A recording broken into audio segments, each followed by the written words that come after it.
예, 우리는 예수님이 니고데모에게 네가 거듭나야 된다. 거듭나야 하나님 나라를 볼 수 있고 하나님 나라에 들어갈 수 있다. 라고 하시는 말씀에 대해서 살펴보고 있습니다. 거듭난다. 아노테, 위로부터, 하늘로부터, 하나님으로부터 나는 것을 의미합니다. 아니, 우리가 어떻게 해서 여러분 하늘로부터, 하나님으로부터 날 수가 있겠어요? 그건 우리가 원한다고 해서 되는 것이 아니지 않습니까? 우리 중에 원해서 이 세상에 태어난 사람이 있습니까? 부모한테 나를 낳아달라고 해가지고 이 세상에 태어난 사람이 있습니까? 아무도 없어요. 부모님이 나를 낳아주셔서 그냥 내가 이 세상에 태어난 것입니다. 마찬가지입니다. 거듭나는 것, 즉 하늘로부터 하나님으로부터 나는 것도 우리가 원한다고 해서 되는 것도 아니고 하나님이 나를 낳아주셔야 됩니다. 그러면 여러분 거듭나는 것이 우리한테 달려있는 것이 아니네요. 그럼 도대체 우리는 어떻게 해야 되는 것입니까? 하나님이 나를 낳아주셔야 되는데, 그런데 예수님은 우리 보고 거듭나야 된다라고 그러시니 우리로서는 도대체 어떻게 해야 되는 걸까요? 우리로서는 어떻게 할 수 있는 방법이 없지 않습니까? 맞습니다. 그래서 예수님이 오신 것입니다. 인간으로서는 죽었다 깨어나도 거듭날 수가 없기 때문에, 하나님으로부터 날 수가 없기 때문에 우리를 거듭나게 해 주시려고 예수님이 이 땅에 오신 것입니다. 그래서 예수님이 아니면 우리 인간은 절대로 거듭날 수가 없어요. 하늘로부터 하나님으로부터 날 수가 없습니다. 사도행전 4장 12절입니다. 사도행전 4장 12절 같이 읽습니다. 시작. 다른 이로서는 구원을 받을 수 없나니 천하 사람 중에 구원을 받을 만한 다른 이름을 우리에게 주신 일이 없음이라 하였더라. 예. 우리는 오직 예수님을 통해서만 거듭날 수가 있다는 것입니다. 예수님을 믿을 때 우리는 거듭날 수가 있어요. 하나님으로부터 날 수가 있습니다. 그럼 도대체 예수님을 믿는 것이 어떻게 해서 거듭나는 것이 될까요? 예수님을 믿으면 우리가 하나님으로부터 나게 된다는 거예요. 참 이해가 안 되죠. 그래서 오늘 본문은 거기에 대해서 말씀을 하고 있습니다. 그럼 예수님을 믿는 것이 어떻게 해서 하나님으로부터 나는 것이 되는지 우리가 한번 본문을 읽어가면서 살펴보겠습니다. 우리 한번 16절을 같이 읽습니다. 오늘 본문 16절 시작. 하나님이 세상을 이처럼 사랑하사 독생자를 주셨으니 이는 그를 믿는 자마다 멸망하지 않고 영생을 얻게 하려 하심이라. 이 구절은 너무도 유명한 구절이죠. 우리 예수님 믿는 분들 중에 다른 구절은 몰라도 이 구절은 아마 다 외우실 것입니다. 하나님이 세상을 이처럼 사랑하사 독생자를 주셨다는 거예요. 이게 복음이에요. 너무도 기쁜 소식입니다. 하나님이 세상을 이처럼 사랑하사 독생자를 주셨기 때문에 누구든지 그를 믿기만 하면 거듭난다는 거예요. 즉 하늘로부터 하나님으로부터 나게 된다는 거예요. 그래서 영생을 살게 된다는 거예요. 즉 하나님 나라를 보고 하나님 나라를 살게 된다는 것입니다. 자, 그러면 여러분 하나님이 누구를 사랑하셨다 그래요? 세상을 사랑하셨다 그러죠. 세상. 이 세상은 뭐죠? 여기서 세상이란 우리 인간을 가리킵니다. 하나님이 나의 왕이 되셔서 나를 다스려 주시면, 즉 하나님의 통치가 나에게 임하면 나라는 존재가 하나님 나라가 돼요. 근데 내가 나의 왕이 되어서 나를 다스리게 되면 이 나라는 존재가 세상 또는 세상 나라가 되고, 그걸 또 애굽이라 그러고 무덤이라 그러고 수월이라 그래요. 수월. 그러니까 여기서 말하는 세상이란 뭐겠어요? 왕이신 하나님을 반역해서 대적하고 하나님을 죽이고 하나님 자리를 찬탈해서 스스로 자신의 주인이 머리가 왕이 되어 살아가는 우리를 가리키는 것입니다. 그게 세상이에요. 하나님을 반역해가지고 죽이고 스스로 왕이 되어 있는 인간. 여러분 옛날에 반역 죄인은 어떻게 했죠? 3대를 매렸어요. 3대를. 그런데 하나님은 당신의 전부를 베풀어 주시는 은혜를, 사랑을 베풀어 주시는데 인간들이 그 은혜를 망각하고 하나님을 죽이더라는 거예요. 은혜를 원수로 갚는 그 인간들을 하나님은 어떻게 하시느냐? 반역 죄인을 어떻게 하시느냐? 지옥에 보는 게 아니고 멸망을 시키는 게 아니고 변함없는 은혜와 사랑을 베풀어 주시고, 그런데도 인간들이 그걸 깨닫지 못하니까 하나님이 사람이 되어 이 땅에 오셔서 십자가에 달려 죽으시는 것을 통해서 우리를 향한 하나님의 그 사랑을 깨닫게 해 주셔서 우리를 하나님께로 돌이키시더라는 거예요. 이게 여러분, 하나님이 세상을 이처럼 사랑하사 독생자를 주셨다는 거예요. 이처럼 사랑해요. 이처럼. 우리가 애들이 어렸을 때 너 엄마 얼만큼 사랑해? 그럼 애들이 이만큼 사랑해. 그죠? 발을 막 끝까지 벌려 이만큼 사랑해. 하늘만큼 땅만큼 사랑해. 그래요. 그 말은 표현할 수 없을 만큼, 청량할 수 없을 만큼 사랑한다는 뜻이죠. 마찬가지입니다. 하나님이 세상을 이처럼, 헬라어로 후토스, 이처럼 사랑하셨다는 거예요. 이 말은 우리를 향한 하나님의 사랑은 우리로서는 도무지 이해할 수가 없고 표현할 수가 없고 청량을 할 수가 없다는 말이에요. 물론 이처럼이 가리키는 구체적인 내용은 14절에 나오는 모세가 광야에서 뱀을 든 것 같이 인자도 들려야 하리라를 가리킵니다. 이건 십자가를 가리키죠. 십자가. 예수님이 굵은 대못으로 십자가, 즉 나무 기둥에 박히십니다. 그래서 나무와 하나가 되십니다. 그리고는 물과 피를 쏟아주시죠. 그런데 여러분, 그 나무 십자가, 즉 나무 막대기는 누구를 가리킨다 그랬어요? 우리를 가리킵니다. 우리를. 그러니까 여러분, 하나님이 바짝 마른 막대기와 같은 우리를 너무도 사랑하셔서 우리로 하나님의 모든 것에 참여하게 해주시려고 하나님께서 굵은 대못에 박히는 고통을 감수하시고 바짝 마른 나뭇가지와 같은 우리와 영원히 하나가 되어 주셨다는 것입니다. 그리고는 바짝 마른 나무 막대기인 우리에게 끊임없이 물과 피를, 생명과 복을 부어 주심으로 우리가 이렇게 지금 이렇게 하나님의 생명과 복에 참여하여 이렇게 살고 있다는 거예요. 이게 하나님이 우리에게 베풀어 주고 계시는 하나님의 사랑이라는 거예요. 여러분은 바짝 마른 나무 막대기를 너무 사랑해가지고 그 마른 막대기가 나의 모든 것을 누릴 수 있도록 해주기 위해서 그 나무 막대기와 굵은 대못에 박히는 고통을 감수하면서 그 막대기와 영원히 여러분 하나가 될 수가 있겠어요? 여러분 영원히 나무 막대기에 달려 있을 수 있겠습니까? 그리고는 그 마른 나무 막대기에 나의 피를, 생명을 전부를 영원토록 부어주어서 그 나무로 하여금 나의 모든 것을 누리도록 해줄 수 있겠어요? 그런 사람이 있겠습니까? 그건 있을 수가 없는 일이죠. 요즘 보니까 반려견을 가족처럼 생각해가지고 보니까 잠도 같이 자고, 뭐 아프면 병원에도 데려가고, 죽으면 화장도 시켜주고, 심지어 가족이 없는 분은 죽으니까 그 반려견에게 자기의 재산을 다 물려주는 분도 있어요. 그런데 그분들한테 야, 걔가 참 자식 같네요. 걔가 참 사랑 같네요. 그러면 기분 좋아하지만 걔하고 그렇게 사는 거 보니까 당신 참 개 같네요. 그러면 굉장히 싫어합니다. 걔를 그렇게 사랑하지만 당신 개 같네요. 그러면 화를 내요. 아무리 걔를 사랑해도 걔가 되기는 싫다는 거예요. 하물며 나무 막대기를 사랑해서 나무 막대기와 영원히 하나가 되려고 하는 자가 누가 있겠어요? 그런데 하나님은 나무 막대기와 같은 우리를 너무도 사랑하셔서 우리로 하나님의 모든 것에 참여하게 해주시려고 자신을 우리에게 주어 영원히 우리와 하나가 되어 주셨다는 거예요. 그런데 인간들이 어떻게 하더라고요? 그 하나님의 은혜를 깨닫지 못하고 하나님을 죽이고 반역해서 스스로 하나님 자리에 앉아서 하나님 행세를 하더라고요. 은혜를 원수로 갚더라고요. 그런데도 하나님은 변함없이 우리에게 당신의 전부를 주시는 사랑을 베풀어 주시고, 그런데 인간들이 그걸 깨닫지를 못하니까 하나님이 사람이 되어 오셔서 십자가에 달려 죽으시는 것을 통해 우리를 향한 하나님의 사랑을 깨닫게 해주셨다는 거예요. 이게 뭐라고요? 하나님이 세상을 이처럼 사랑하사 독생자를 주셨다는 거예요. 이게 여러분 우리를 향한 하나님의 사랑입니다. 이걸 창세기 2장 7절에서는 하나님이 땅의 흙으로 사람을 지으시고 그 코에 생기를 불어넣으시니 사람이 생명이 되더라 그러죠. 인간은 흙으로 지음받은, 말하자면 질그릇이란 거예요. 그런데 하나님이 질그릇인 우리 안에 생기로, 생명으로, 머리로 들어오셔서 하나가 되어 주신 거예요. 그래서 우리가 지금 하나님의 그 생명과 복에 참여하고 있다는 것입니다.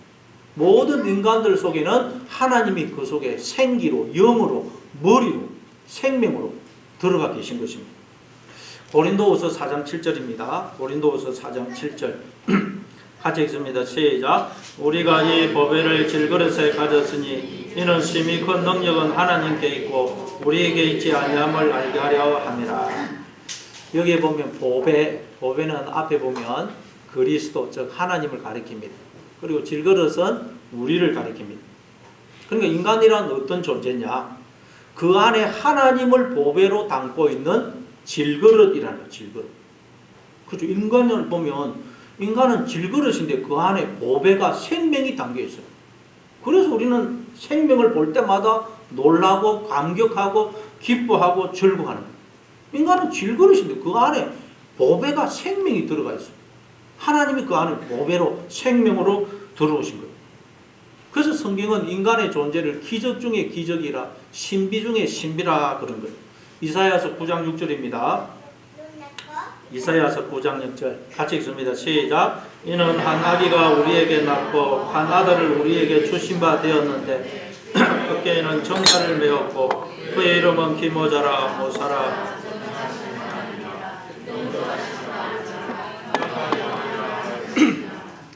네, 이 구절은 전에도 설명드린 적이 있습니다. 여기 보니까 하나님이 우리 모든 인간들에게 한 아기를, 한 아들을 선물로 주셨다 그래요. 선물. 그러니까 모든 인간은 다 하나님으로부터 한 아기를, 한 아들을 선물로 받아서 이 세상에 태어난다는 것입니다. 예, 이 선물을 안 받은 인간 아무도 없어요. 다 하나님으로부터 아기를, 아들을 선물로 받아서 이 세상에 생명으로 태어나는 것입니다. 근데 이 아기, 이 아들이 누구라 그래요? 그의 어깨에는 정사를 메었고, 정사, 통치권. 하나님이 우리에게 아기를 주셨는데 그 아기가 통치권을 가진 왕이라는 거예요. 왕. 기묘자라, 펠레, 신비, 기적이라는 거예요. 즉 우리 인간들 속에 주어진 생명은 우리 인간의 이성과 과학으로는 설명할 수 없고 이해할 수 없는 기적이고 신비라는 거예요. 신비. 그리고 모사라. 예, 우리 안에 들어온 아기가 여러분 모사, 지혜, 머리라는 뜻이에요. 그리고 또 이 아기를 두고 전능하신 하나님이고 영존하시는 아버지이고 평강의 왕이라 그러죠. 그러니까 하나님이 우리에게 선물로 보배를 주신 이 아기, 이 아들이 누구라는 말이에요? 하나님. 그러니까 하나님이 자신을 우리에게 선물로 주시되 아기로 주셨다는 거예요. 모든 인간은 하나님을 그 안에 아기로 선물로 받아서 이 세상에 생명으로 태어나는 것입니다. 그럼 모든 인간들 속에는 하나님이 그 속에 아기로 들어가 계세요. 보배로 들어가 계세요. 예, 여러분 속에 하나님이 아기로, 보배로, 생명으로 들어와 계신다는 것을 늘 기억하시기 바랍니다. 그래서 성경은 우리를 보고 뭐라 그래요? 예수를 잉태한 자다. 예수를 잉태한 자. 하나님이 우리 안에 아기로 들어오셨거든요. 생명으로 들어오셨거든요. 그래서 우리는 예수를 잉태한 자다. 생명을 잉태한 자다. 그런 거예요. 자, 하나님이 그렇게 우리 안에 아기로 생명으로 들어오셔서 나와 하나가 되어 주신 거예요. 그래서 그 아기가 누구라고요? 꼭 나라는 거예요. 나. 하나님의 아기로 내 안에 들어오셔서 생명으로 나와 하나가 되어 줘. 그 아기가 꼭 나예요. 그래서 우리는 내 속에 아기로 들어오신 하나님을 잘 돌보고 젖을 먹여서 잘 이렇게 키우면 그 아기가 하나님의 장성한 자녀로 자라게 됩니다. 그 말은 내가 하나님의 장성한 자녀로 자라게 된다는 말이에요. 그런데 내 안에 들어온 아기를 내가 돌보지 않고 젖을 먹이지 않고 그러면 자라지를 않아요. 그래서 어떤 분들은 나이는 많은데 그 속에 보니까 아기가 들어있어요. 아기가. 그러나 어떤 분들은 그 속에 아기가 자라서 장성한 하나님의 자녀가 되어 있어요. 그 아기가 꼭 납니다. 나. 왜 그 속에 계속 아기가 있느냐? 하나님의 말씀과 그 사랑으로 자꾸 그 아기를 먹이고 키우지를 않아서 그런 거예요. 그러면 그 속에 아기가 그대로 있는 거예요. 심리학에서도 여러분 그 속에 아기가 있다고 그러죠. 그게 성경에 나오는 이야기예요. 이처럼 모든 인간들 속에는 하나님이 모든 것을 가지신 주인으로 왕으로 오시되 아기로 오셨어요. 하나님이 모든 것을 가지신 왕으로 오시되 아기로 내 속에 들어온 거예요. 그러니 인간들 마음속에 어떤 생각이 들겠어요? 내가 이 아기를 어디다가 갖다 버리고 내가 이걸 아기를 젖을 먹이지 않고 돌보지 않아서 죽게 만들고 이 아기가 가져온 모든 생명, 지혜, 힘, 능력, 재능, 전기, 은사 모든 걸 내가 차지해서 내가 나의 주인이 되어야 되겠다, 왕이 되어야 되겠다 하는 욕심이 생기더라는 거예요. 그래서 아기를 구박하고 뺨 때리고 침 뱉고 그냥 죽여서 어디다 묻어버리고 아기가 가져온 생명, 지혜, 능력, 종기 모든 걸 자기가 차지해서 자기가 스스로 자신의 주인이 왕이 되더라는 거예요. 이걸 두고 야고보서 1장 15절에서는 욕심이 잉태한 적 죄를 낳고 죄가 장성한 적 사망을 낳는다. 근데 인간들이 너무 기가 막히게 스스로 자기의 주인 행세, 왕 행세를 하는 바람에 다른 사람도 쏟고 자기도 자기에게 쏟고 있더라는 거예요. 쏟고. 그래서 인간들은 전부 다 자기가 진짜 자신의 주인인 줄 알더라는 거예요. 자기에게 주어진 생명, 지혜, 힘, 재능, 은사, 존귀, 영광 모든 것이 자기 것이라고 착각을 하더라는 거예요. 이런 우리의 상태를 성경은 세상이라고 그래요. 세상. 하나님을 박해하고 구박하고 침뱉고 욕하고 죽이고 하나님의 것을 빼앗아서 하나님의 자리를 찬탈해서 스스로 하나님 행사하고 있는 그런 우리 인간을 세상이라고 해요. 세상. 그러니 하나님이 그런 우리를 어떻게 해야 되겠어요? 어떻게 해야 되겠어요, 여러분? 하나님을 뺨 때리고 욕하고 그냥 제수처럼 끌어가서 침뱉고 구박하고 죽이고 하나님의 것을 도둑질하고 하나님의 자리를 찬탈해서 하나님 노릇하고 있는 그 인간들을 어떻게 해야 되겠어요, 여러분? 여러분 같으면 어떻게 하겠어요? 여러분이 그것을 도둑질했다. 여러분에게 조금 상처를 줬다. 그냥 자존심 상하게 했다. 그럼 어떻게 해요? 여러분 용서합니까? 마음속은 두고 보자 나도 복수할 거야. 그러지 않아요. 근데 하나님은 인간들이 하나님을 구박하고 욕하고 죽이고 하나님 자리를 찬탈해서 하나님 노릇하고 있어요. 은혜를 원수로 갚았어요. 그런데도 하나님은 어떻게 하더라고요? 변함없이 그런 세상인 우리에게 당신의 전부를 주시는 사랑을 변함없이 베풀어 주시더라는 거예요. 그런데도 인간들이 그 사랑을 깨닫지 못하고 하나님을 떠나 저주 속에 있기 때문에 하나님이 사람이 되어 오셔서 또 십자가에 매달려 죽으시는 걸 통해서 우리로 그 사랑을 깨닫게 하시고 우리를 하나님께로 돌이키시더라는 거예요. 이게 여러분 하나님이 세상을 이처럼 사랑하사 독생자를 주셨다는 말이에요. 주셨다. 그러니까 여러분 우리는 계속해서 하나님을 배신하고 대적하고 죽이고 원수로 행하고 있는데 은혜를 원수로 갚고 있는데도 하나님은 우리에게 벌을 주는 게 아니고 변함없이 당신의 전부를 주시는 사랑을 베풀어 주시더라는 거예요. 우리는 남편 대신 하나님을 떠나 다른 남자와 계속 불륜을 행하는데도 하나님은 우리를 버리지도 않으시고 떠나지도 않으시고 계속해서 당신의 모든 것을 우리에게 주시더라는 거예요. 이게 여러분 하나님이 세상을 이처럼 사랑하사 독생자를 주셨다는 말씀의 의미예요. 우리는 하나님으로부터 이런 사랑을 받고 있다는 거예요. 모든 인간이 하나님으로부터 이런 사랑을 받고 있어요. 그런데 인간들이 아무도 이걸 모르더란 거예요. 내가 누군지 내가 어떻게 해서 이렇게 생명으로 존재하는 것을 모르더란 거예요. 그래서 하나님이 그 하나님의 사랑을 우리로 깨닫게 해주시려고 사람이 되어 이 땅에 오신 거예요. 그분이 예수님이죠. 예수님은 우리에게 내가 누군지 내가 어떻게 해서 이렇게 생명으로 존재하는 것인지 하나님과 내가 어떤 관계에 있는지 내가 생명으로 존재한다는 말은 하나님으로부터 어떤 은혜와 사랑과 복을 받고 있는지를 깨닫게 해주시려고 하나님이 사람이 되어 오신 분이에요. 그래서 그 십자가를 통해서 매달려 죽으시는 걸 통해서 그 사랑을 깨닫게 해주신 거예요. 자, 우리 한번 히브리서 또 1장 1절을 한번 읽어보겠어요. 히브리서 1장 1절 같이 읽습니다. 시작. 옛적의 선지자들을 통하여 여러 부분과 여러 모양으로 우리 조상들에게 말씀하신 하나님이 이 모든 날 마지막에는 아들을 통하여 우리에게 말씀하셨으니 이 아들을 만유의 상속자로 세우시고 또 그로 말미암아 모든 세계를 지으셨느니라. 하나님이 아무리 종들을 보내어서 말씀을 해도 인간들이 알아듣지를 못하더란 것입니다. 그래서 마지막으로 하나님이 아들을 보내어서 우리에게 말씀을 하셨다는 거예요. 이 말은 무슨 말일까요? 하나님이 아들을 통해서 우리에게 말씀하셨다. 그 말은 아들에 관한 내용이 다 내 이야기라는 거예요. 그래서 아들이 통해서 오셔서 하시는 말씀을 받아들이게 되면 우리가 뭐가 되겠어요? 하나님의 아들이 되는 거예요. 아들이란 말은 우리가 하나님의 모든 것을 상속한다는 의미에서 아들이라 그럽니다. 아들. 그래서 우리가 여러분 예수님이 오셔서 하시는 말씀을 다 받아들이게 되면 우리가 어떻게 되겠어요? 거듭나게 되는 거예요. 위로부터 하늘로부터 하나님으로부터 나게 되는 거예요. 하나님의 아들이 되어서 우리는 하나님 나라를 보고 하나님 나라를 살게 되는 것입니다. 자, 그래서 오늘 본문 16절을 우리 다시 한번 읽어보겠습니다. 오늘 본문 16절. 자, 같이 읽습니다. 시작. 하나님이 세상을 이처럼 사랑하사 독생자를 주셨으니 이는 그를 믿는 자마다 멸망하지 않고 영생을 얻게 하려 하심이라. 하나님이 세상을 이처럼 사랑하사 독생자를 주셨다는 거예요. 그래서 이는 그를 믿는 자마다 멸망하지 않고 즉 거듭나서 하나님으로부터 난 자가 되어서 바로 영생을 살게 하기 위해서다. 예수님을 믿으면 어떻게 된다고요? 우리가 거듭난다는 거예요.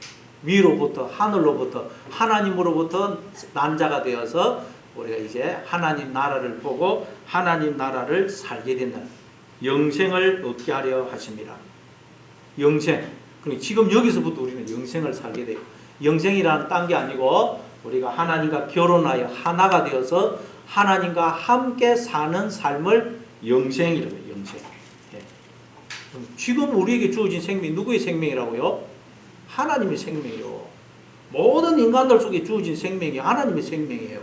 그래서 이걸 알고 하나님 앞에 나오면 우리는 하나님과 함께하는 영생의 삶을 살게 되는 거예요. 고린도서 5장 17절에 보니까 그런즉 누구든지 그리스도 안에 있으면 새로운 피조물이라 이전 것은 지나갔으니 보라 새 것이 되었다 그러죠. 우리가 그리스도 안에 있으면 하나님께로 오게 되면 새로운 피조물이 된다는 거예요. 여러분 여자가 결혼하면 뭐라고 부릅니까? 여자가 결혼을 하면 뭐라고 부르죠? 새댁이라고 부르죠. 새댁. 20대에 결혼을 해도 새댁이라고 부르고 30대, 40대에 결혼을 해도 새댁이라고 그러고 심지어 50대, 60대 할머니가 결혼을 해도 뭐라고 그러냐? 새댁이라고 그래요. 새댁. 왜냐하면 남편과 하나가 되어서 새로운 존재가 되었기 때문에 이제부터는 남편과 함께하는 새로운 삶을 살게 되었기 때문에 나이가 50, 60이 되어서 결혼해도 여자를 새댁이라고 부르죠. 새댁. 마찬가지로 우리도 하나님과 결혼을 해서 하나가 되면 이제 하나님과 함께하는 삶을 살게 되는 거예요. 새로운 피조물이 되는 거예요. 영생의 삶을 살게 되는 거예요. 그래서 우리를 새로운 피조물이라. 그런데 문제는 여러분 우리가 틈만 나면 자꾸 옛날의 삶으로 돌아가려고 그래요. 자꾸 틈만 나면 내가 나의 주인이 머리가 되어서 살던 그 이전의 삶으로 돌아가려고 해요. 그래서 우리가 영생의 삶을 살지를 못합니다. 그 신라의 김유순 장군이 그 이제 하랑이었을 때, 젊었을 때 하루에 그 무예 연습을 마치고 집으로 돌아갈 때 이제 늘 청간이라는 기생의 집에 가서 그냥 나머지 그냥 저 시간을 술을 마시고 그렇게 놀다가 집으로 돌아갔다 그러죠.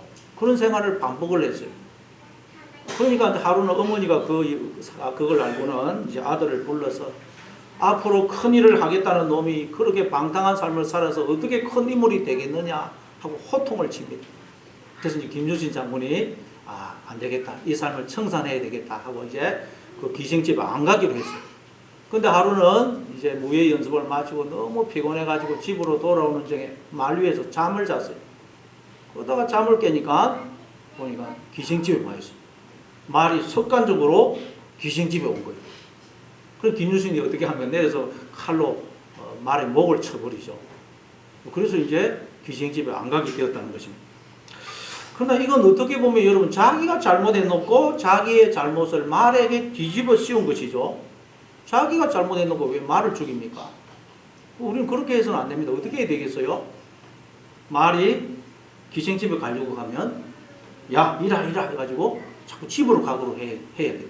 그리고 그 다음 날도 그렇게 하고 그 다음 날도 그렇게 하고 계속 한 1년 하면 어떻게 되겠어요? 그 다음에는 가만히 있어도 말이 알아서 집으로 가게 돼 있어요. 집으로. 그렇게 해야 된다는 거예요. 여러분 우리 속에도 틈만 나면 내가 나의 주인이 되려고 하는 하나님을 떠나 다른 남자와 불륜을 행하려고 하는 짐승과 같은 본성이 있습니다. 틈만 나면 우리는 걱정, 염려하고 부정적인 말을 하고 다른 사람의 허물을 덜추어내서 비난하고 정죄하고 헐뜯고 불평, 원망을 토해내는 섭성이 그대로 있어요. 그러면 우리는 결코 하나님과 함께하는 영생의 삶을 살 수가 없어요. 그래서 우리는 어떻게 되겠어요? 계속해서 하나님의 생각을 하고 하나님의 말을 하고 다른 사람의 허물은 덮어주고 좋은 점만 이야기하고 칭찬하고 격려하고 축복하고 살리는 말을 계속 연습을 해야 돼요. 연습을. 매일 연습을 해야 돼요. 연습하다 보면 그게 습관이 되고 그러다 보면 그게 내 인격이 되고 내 성품이 돼요. 그럴 때 우리는 하나님과 함께하는 영생의 삶을 살 수가 있다는 거예요. 자, 디모데전서 4장 7절 8절입니다. 디모데전서 4장 7절 8절 같이 있습니다. 시작. 망령되고 허탄한 신화를 버리고 경건에 이르도록 내 자신을 연단하라. 육체의 연단은 약간의 유익이 있으나 경건은 범사에 유익하니 범생과 내생의 약속에 이르니라. 망령되고 허탄한 신화란 우리가 이 뱀에게 속아서 즉 내가 나의 주인이 머리가 됨으로써 하게 되는 하나님 없는 생각, 하나님 없는 말을 가리킵니다. 근데 그건 다 뭐라고요? 신화라는 거예요. 신화. 신화는 뭐예요? 인간들이 만들어내어서 이렇게 구전되어 오는 것으로 허구죠. 사실이 아닙니다. 전설의 고향 그거 다 가짜입니다. 가짜. 그런데 그러니까 우리가 뱀에게 속아서 즉 내가 나의 주인이 머리가 되어서 하는 그 부정적인 생각들, 이제 나는 망했다. 난 안 돼. 넌 왜 그 모양이야? 그런 부정적인 생각들, 말들, 두려움, 염려, 절망, 낙심, 정죄, 비난, 불평, 원망은 다 뭐라는 거예요? 가짜라는 것입니다. 거짓이라는 거예요. 허상이라는 것입니다. 뱀에게 속아서 하는 것이라는 거예요. 그러니까 그건 버려야 된다. 진짜가 아닙니다, 여러분. 여러분이 하고 있는 두려움, 불안, 절망, 좌절, 비난, 불평, 다 가짜라는 게 가짜. 마귀한테 속아서 하는 거예요. 그럼 버려야 돼요. 그럼 우리는 뭘 해야 돼요? 경건에 이르도록 내 자신을 연단하라. 경건이란 하나님과 하나 되어 사는 삶을 경건이라 그래요. 그리고 연단하라, 김나죠, 운동하다, 훈련하다라는 뜻이에요. 그러니까 여러분 우리가 하나님과 하나 되어 사는 삶, 영생의 삶은 어떻게 된다고요? 훈련을 해야 된대요. 훈련을. 가만히 있으면 절대 영생의 삶을 살 수가 없어요. 가만히 있으면 그 김유신의 말이 자동적으로 기생적으로 가듯이 우리는 가만히 있으면 망령되고 허탄한 신화의 삶, 뱀에게 속아서 사는 거짓의 삶, 지옥의 삶을 살게 되어 있다는 거예요. 따라서 우리는 경건에 이르도록 하기 위해서 영생의 삶을 살기 위해서 계속 훈련을 해야 돼요. 훈련. 자꾸 이 머리 대신 하나님의 뜻에 순종을 하려고 해야 돼요. 그래서 하나님의 생각을 하고 하나님의 말을 하려고 노력을 해야 돼요. 애를 써야 됩니다. 예배에 빠지면 안 되고 말씀 생활, 기도 생활, 전도 생활 계속 애를 써야 돼요. 경건에 이르도록 여러분 날마다 여러분을 훈련하심으로 영생의 삶을 살아가시는 여러분 다 되시길 바랍니다. 자, 우리 한번 또 17절 오늘 보면 17절을 읽어보겠어요. 17절 같이 읽습니다. 시작. 하나님의 그 아들을 세상에 보내신 것은 세상을 심판하려 하심이 아니고 그로 말미암아 세상이 구원을 받게 하려 하심이라. 하나님이 그 아들을 즉 예수님을 이 세상에 보내신 것은 세상을 즉 우리를 심판하기 위해서가 아니고 예수님으로 인해서 우리가 구원을 받도록 하기 위해서다라고 말씀합니다. 그럼 여러분 우리가 예수님을 믿으면 심판을 받을까요? 받지 않을까요? 여기 보면 받지 않는다 되어 있어요. 근데 여러분 우리가 예수님을 믿으면 어떻게 되냐? 심판을 통과해서 구원에 이르게 돼요. 심판이 목적이 아니고 예수님이 오신 목적은 심판의 목적이 아니고 구원이 목적인데 그런데 구원에 이르기 위해서는 반드시 우리는 심판을 통과해요. 심판. 왜냐하면 하나님을 떠난 상태가 바로 죄와 허물로 죽은 상태이고 무덤에 갇힌 상태이고 심판 아래에 떨어져 있거든요. 모든 인간들이 지금 심판 아래에 떨어져 있어요. 근데 그걸 모르고 있어요.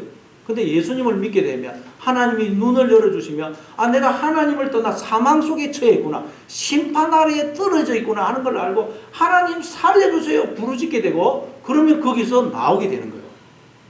그래서 우리는 여러분 반드시 심판을 통과해서 구원에 이르게 돼요. 구원에. 지옥을 통과해서 우리는 천국에 들어가게 됩니다. 무덤을 통과해서 하나님 나라 안으로 들어가게 돼요. 내가 죄인 중에 괴수구나 하는 걸 깨닫는 과정을 통과해서 반드시 우리는 하나님의 자녀의 자리에 이르게 되는 것입니다. 거기 18절입니다. 18절. 같이 읽습니다. 시작. 그를 믿는 자는 심판을 받지 아니하는 것이요 믿지 아니하는 자는 하나님의 독생자의 이름을 믿지 아니하므로 벌써 심판을 받은 것이니라. 예수님을 믿지 않는 자는 벌써 심판을 받았다 그러죠. 하나님을 떠난 인간은 다 심판 아래에 떨어져 있는 거예요. 사망 속에 놓여져 있는 것입니다. 그런데 그걸 아무도 모르는 것입니다. 그러나 이제 우리가 예수님을 믿게 되면 하나님이 우리의 눈을 열어주시면 내가 그동안 하나님을 떠나 사망 속에 무덤 속에 가고 있었구나, 심판 아래에 떨어져 있었구나 하는 걸 알고 하나님 살려주세요, 불쌍히 여겨주세요, 저는 죄인입니다 하고 부르짖게 되고 그러면 거기서 나오게 되는 거예요. 이전에 그 개그맨 중에 맞다고요 그런 말로 맞다고요 이러면서 인기를 얻었던 배영만 씨라는 개그맨이 있죠. 근데 그분이 요즘 보니까 전도사님이 되어 있어요. 그래서 그 기독교 방송에 보니까 그분이 나와서 하는 그 이제 간증을 제가 들어봤는데, 그분이 어렸을 때 아주 집이 가난했다 그래요. 형제가 11명. 위로도 쌍둥이가 있고 밑에도 쌍둥이가 있고. 집은 가난한데 자녀가 11명이니 먹을 것이 없어가지고 끼니를 제대로 먹지를 못했다 그래요. 집도 없어가지고 이사를 다니는데 엄마가 이제 집 구할 때는 주인한테 자녀가 2명입니다. 거짓말을 했다 그래요. 11명이라고 하면 아무도 집을 안 주니까. 그리고 이제 한 집에 이제 이사를 가는데 이제 2명이라고 해놓고 또 이사를 가니까 11명의 애들이 오니까 주인이 놀래가지고 야 이거 사기 계약입니다. 취소합시다 그러대요. 왜냐하면 그 당시는 다 주인하고 그 화장실도 같이 쓰고 마당에 있는 수도도 다 같이 안 썼습니까? 그게 애들 11명이 어떻게 되겠어요?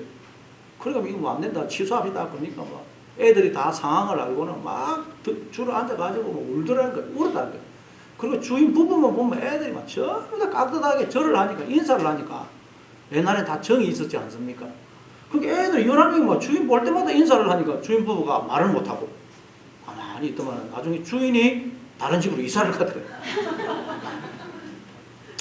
그런데 이제 하루는 이제 그 배영만 씨가 이제 집에 오니까 엄마가 무당 옷을 입고 구슬을 하고 있더라는 거예요. 그 어머니가 아마 신기가 좀 내렸던 것 같아요. 그래서 몸이 아파가지고 자기가 그 아픈 걸 쫓아내려고 구슬을 한 거예요. 근데 엄마가 이제 그 집에 그 교회가 있었던 거예요. 뭐 청주 감리 제일교회인데 그 교회가 있었는데 어머니가 애 11명을 데리고 목사님을 찾아가더니 목사님 우리 애들이 평일에 이 교회 와서 좀 놀게 해 주십시오 부탁을 하더래요. 그래서 막 애들 11명이 막 평일에는 늘 교회 가서 놀고 또 주일 되니까 엄마가 애들을 다 교회에 보내더라고요. 그래서 교회에서 하루 종일 지내고 그러니까 목사님이 점심 저녁을 주더래요. 그래서 교회 가면 그냥 점심 저녁을 먹는 거예요. 엄마는 자기는 구슬 하는데 애들은 다 교회를 보내더라고요. 그러니까 엄마가 안 거예요. 자기는 지금 마귀한테 사로잡혀서 몸이 아프고 어떻게 할 수가 없지만 여기서 빠져나올 수가 없지만 내 자녀들은 이 저주에서 벗어나려면 교회를 다녀야 된다. 엄마가 안 거예요. 그래서 다 자녀도 교회 보낸 거예요. 여러분 진짜 용한 무당들 찾아가면 교회 다니라 그런다 그러죠. 용한 무당 찾아가면 아는 거예요. 자기들은 마귀한테 사로잡혀서 어쩔 수 없지만 당신은 여기 오지 말고 교회 가시오. 교회 가야 이 저주에서 벗어납니다. 그래요. 그리고 그 배영만 씨 어머니가 이제 나중에는 예수님을 믿었는데 몸이 아파서 돌아가시면서 막 목소리도 제대로 못 내면서 내 마지막 소원은 너희들이 예수 잘 믿는 것이다. 그러면서 돌아갔었다고. 그러고는 이제 자기는 마귀를 너무 많이 섬기기 때문에 마귀가 자기한테 붙어있기 때문에 자기가 죽으면 마귀가 자기 자녀들한테 혹시 옮겨갈까봐 내가 죽으면 반드시 화장을 해라. 화장을 귀신이 그냥 다 타줄게. 그렇게 유언을 하고 죽었다는 거예요. 여러분 이처럼 하나님을 떠난 인간들은 다 저주 아래에 심판 아래에 떨어져 있어요. 왜냐하면 하나님이 나의 머리가 되시고 생명이 되시는데 하나님을 떠나면 머리가 없는 몸이 되고 생명이 없는 시체 무덤이 되는 거예요. 무덤이. 그런데 그걸 아무도 인간들이 모르고 있다가 이제 예수님을 믿게 되면 하나님이 눈을 열어주시면 야 내가 하나님을 떠나서 무덤 속에 가고 있구나. 심판 아래에 떨어져 있구나. 하나님 살려주세요. 부르짖게 되고 거기서 나오게 되는 거예요. 그래서 이사야 선지자도 하나님을 만나니까 하루다 나여 망하게 되었도다 부르짖죠. 그리고는 그가 깨끗함을 얻게 됩니다. 거기서 나오게 되는 거예요. 자, 그게 19절부터 20절입니다. 19절 20절 같이 읽습니다. 시작. 그 정죄는 이것이니 그 빛이 세상에 왔으되 사람들이 자기 행위가 악함으로 빛보다 어둠을 더 사랑한 것이니라. 악을 행하는 자마다 빛을 미워하여 빛으로 오지 아니하나니 이는 행위가 드러날까 하며. 자, 그 정죄는 이것이다 그래요. 이게 무슨 말이냐? 그럼 인간들이 도대체 저주 아래에, 사망 아래에 떨어지게 된 이유가 뭐냐? 그 말이에요. 그 정죄는 이것이다 말이에요. 도대체 왜 인간들이 저주 아래에, 이렇게 심판 아래에, 사망 아래에 떨어져 있느냐? 원래 하나님이 인간을 창조하신 목적은 하나님의 그 모든 생명과 복에 참여하기 위해서인데 왜 이렇게 인간들이 사망 아래에, 저주 아래에 떨어져 있게 됐느냐? 그 이유가 뭐냐? 도대체 인간들이 어떤 죄를 지었길래 이렇게 사망 속에, 저주 아래에 떨어져 있는 것이냐? 응? 인간들은 다 하나님 나라 안에 부름을 받았는데 하나님 나라 안에 있으면서도 왜 하나님 나라를 보지 못하고 하나님 나라를 살지 못하고 있느냐? 그 이유가 뭐냐? 그게 여러분, 그 정죄는 이것이니, 그 이유가 뭐라고요? 예, 그게 빛이 세상에 왔으되 사람들이 자기 행위가 악함으로 빛보다 어둠을 더 사랑하고 빛을 미워하여 빛으로 오지 않는다는 거예요. 왜? 빛 앞에 오면 자기 행위가 드러날까. 그래서 빛이 왔는데도 빛을 거부하고 어둠 속으로 계속 기어들어가므로 인간들이 지금 저주 속에, 사망 속에 처해 있다는 거예요. 왜냐하면 빛 앞에 나오면 자기들의 악한 행위가 드러날까 싶어서 빛 앞으로 안 오고 하나님 앞으로 안 오고 자꾸 하나님을 떠나 어둠 속으로 스스로 사망 속으로 기어들어가고 있기 때문에 인간들이 사망 아래에, 심판 아래에 떨어져 있다는 거예요. 그럼 여러분, 인간들이 행하고 있는 악한 행위는 뭘까요? 내 속에 모든 것의 주인으로 오시되 악의로 들어오신 그 하나님을 구박하고 침뱉고 욕하고 죽이고 묻고는 그 하나님의 것을 도둑질해서 하나님의 자리를 찬탈해서 스스로 자신의 주인이 왕이 되어 살아가는 그것을 말해요. 인간들이 다 강도, 도둑놈, 사기꾼이 된 것입니다. 뱀, 용, 마귀, 사탄, 창녀가 된 것이에요. 그래서 하나님이 주인으로 거하시는 하나님의 집이요 하나님의 나라여야 될 우리가 강도, 도둑의 소굴이 되어 있고 뱀이 거하는 무덤이 되어 있고 마귀, 사탄이 거하는 지옥이 되어 있고 창녀의 집이 되어 있는 거예요, 우리가. 근데 하나님 앞에 나면 그게 딱 들통이 나거든요. 하나님 앞에 나면 딱 들통이 나요. 그러면 더 이상 그 일을 할 수가 없어요. 그래서 인간들이 자기들의 악한 행위가 드러날까봐 빛이 왔는데도, 하나님이 내 속에 들어왔는데도 하나님을 몰아내고 하나님 앞에 나오지를 않는다는 거예요. 자꾸 하나님을 떠나 사망 속으로, 저주 속에 들어가고 있다는 거예요. 그래서 하나님 나라 안에 들어와 있으면서도 하나님 나라를 보지 못하고 하나님 나라를 살지 못하고 있다는 거예요. 그래서 여러분, 이 세상에서도 보면 안 좋은 일들은 다 어두운 곳에서 다 일어나죠. 어두운 곳에서. 그래서 술집도 가보면, 뭐 저는 가보진 적이 없지만은 술집도 가보면 다 캄캄하죠. 캄캄합니다. 뭐 술집, 뭐 가바레, 캄캄해요 그냥. 그 밝은 대낮에서 그런 짓을 어떻게 하겠어요? 돌멩이를 우리가 탁 들면 어떤 일이 일어납니까? 그 어둠 속에 숨어있던 벌레들이 빛이 확 비치니까 막 빛을 피해서 어둠 속을 찾아서 막 도망가느라 어쩔 줄 모릅니다. 마찬가지로 인간들도 자기들의 그 행위가 드러날까봐 하나님 앞에 나오기를 거부하고 자꾸 하나님을 떠나 어둠 속으로, 스스로 저주 속으로 들어가고 있다는 거예요. 그래서 하나님이 우리와 하나가 되어주심으로 하나님과 함께하는 영생의 삶을 얼마든지 살 수 있는데도 인간들이 저주의 삶, 지옥의 삶, 사망의 삶을 살고 있다는 거예요. 그러나 하나님께 나오지 않으면 어떻게 된다고요?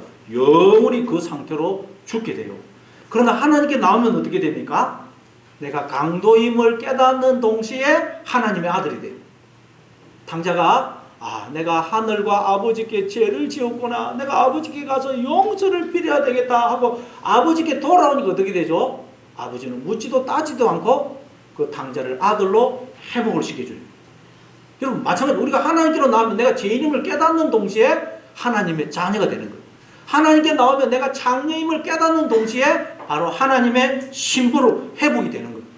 하나님께 나오면 내가 죄인 중에 계수임을 깨닫는 동시에 나는 하나님의 의로운 자녀가 되는 거예요. 따라서 우리는 어떻게 되겠어요? 계속 하나님 앞에 가까이 나와야 돼요. 하나님을 떠나면 우리는 저주 속으로 들어가요. 사망 속으로. 시편 73편 28절입니다. 시편 73편 28절 같이 읽습니다. 시작. 하나님께 가까이함이 내게 복이라. 내가 주 여호와를 나의 피난처로 삼아 주의 모든 행적을 진파하리다. 무엇이 복이라 그래요? 하나님을 가까이 하는 것이 복이라는 거예요. 왜? 하나님이 생명이시고 복이시거든요. 하나님을 가까이 하면 하나님께 붙어 있으면 생명과 복이 저절로 나에게 공급이 되는 것입니다. 요한복음 15장 5절에 보면 예수님, 즉 하나님은 포도나무고 우리는 가지라 그러죠. 그러니까 말하자면 우리는 하나님이라는 나무에 붙은 가지라는 거예요. 가지. 여러분, 가지는 나무에, 이 가지는 나무에 어느 정도의 거리로 가까이 있어야 됩니까? 한 50cm 떨어져서 가까이 있으면 됩니까? 아니면 한 30cm, 아니면 한 10cm 정도 떨어져서 붙어 있으면 됩니까? 안 됩니다. 어떻게 되죠? 가지는 나무에 딱 붙어 있어요. 딱 붙어. 조금이라도 틈만 있으면 안 됩니다. 딱 붙어 있어야 돼요. 조금이라도 틈이 있으면 가지는 말라 죽는 거예요. 마찬가지입니다. 우리는 여러분 하나님께 딱 붙어 있어야지 조금이라도 떨어져 있으면 하나님의 생명과 복에서 차단이 된다. 말라 죽는다는 거예요. 마태복음 26장에 보니까 베드로가 예수님이 잡혀가지니까 어떻게 따라가죠? 예수님을 멀찍이 따라가다가 어떻게 합니까? 예수님을 3번 부인하더라고요. 멀찍이 따라가면 우리는 하나님과 관계가 없는 자가 된다는 거예요. 여러분, 우리는 하나님께 딱 붙어 있어야 돼요. 그런데 우리는 자꾸 하나님과 멀찍이 따라가려고 그래요. 하나님을 자꾸 가까이 안 하고 멀찍이. 왜? 편하거든요, 그게. 내가 나의 주인 노릇 왕행실을 하고 수 있거든요. 그래서 우리는 자꾸 예수를 믿어도 하나님을 멀찍이 따라가요. 그냥 예배도 주일 오전 한번 딸랑거리고 기도 생활, 뭐 말씀 생활, 전도 생활, 뭐 헌금 생활 제대로 안 해요. 멀찍이 따라갑니다. 그러면 어떻게 된다고요? 주님을 부인합니다. 나중에는 말라 죽어가요. 점점 말라갑니다. 나무 가지가 나무에 떨어지면 말라 죽어가는 거예요. 하나님께 딱 붙어 있어야 돼요. 여러분, 제가 여러 교회를 요즘 다녀봐도 하나님께 딱 붙어 있는 분, 늘 변함없이 열심히 신앙생활하고 봉사하고 그분들이 보면 다 잘 돼요. 가정도 화목하고 자녀들도 잘 되고 영적으로도 복을 받고 육적으로도 복을 받아요. 왜냐하면 하나님이 생명이고 복이시기 때문에 하나님께 붙어 있으면 하나님으로부터 생명과 복이 저절로 공급이 되는 것입니다. 자, 그게 21절이에요. 21절. 자, 우리 21절 같이 읽습니다. 시작. 진리를 따르는 자는 빛으로 오나니 이는 그 행위가 하나님 안에서 행한 것임을 나타내려 함이라 하시니라. 진리를 따르는 자, 즉 이 사실을 아는 사람. 하나님을 가까이 하는 게 복이구나. 하나님을 떠나면 사망이구나. 이걸 아는 사람. 이걸 아는 사람은 어떻게 한다고요? 자꾸 빛 앞으로 나온다는 거예요. 하나님 앞으로 더 가까이 나온다는 거예요. 여러분, 우리가 하나님 앞에 빛 앞으로 자꾸 가까이 나오면 나올수록 뭘 알게 될까요? 첫째, 내가 죄인 중에 괴수라는 걸 알게 돼요. 내가 죄인 중에 괴수고 내가 강도고 도둑놈이고 창렬한 걸 알게 돼요. 그래서 막 우리는 탄식하게 됩니다. 그리고 또 둘째는 그런데도 그런 죄인 중에 괴수인 나에게 하나님은 변함없이 당신의 전부를 주시는 사랑을 베풀어 주고 계시더라는 거예요. 야, 그래서 내가 살기는 오직 하나님을 붙들고 하나님 앞에 더 가까이 가야 되는 것이구나 알게 돼요. 하나님 앞에 나오면 나올수록. 그러니까 진리를 알면 알수록 하나님을 더 가까이 하지만 진리를 모르면 마귀에게 쏘고 꼬있으면 어떻게 한다고요? 자꾸 하나님을 떠나 어둠 속으로 사망 속으로 기어 들어간다. 멀찍이 주님을 따르고 주님에게서 자꾸 멀어집니다. 마귀에게 쏟고 있습니다. 그러나 이 진리를 아는 사람은 더 가까이 하나님 앞에 더 가까이 나온다는 거예요. 네, 늘 이 사실을 기억하고 날마다 하나님을 더 가까이 하심으로 빛을, 낮을, 천국을, 영생을 더 풍성히 사시는 여러분 되시기를 바랍니다.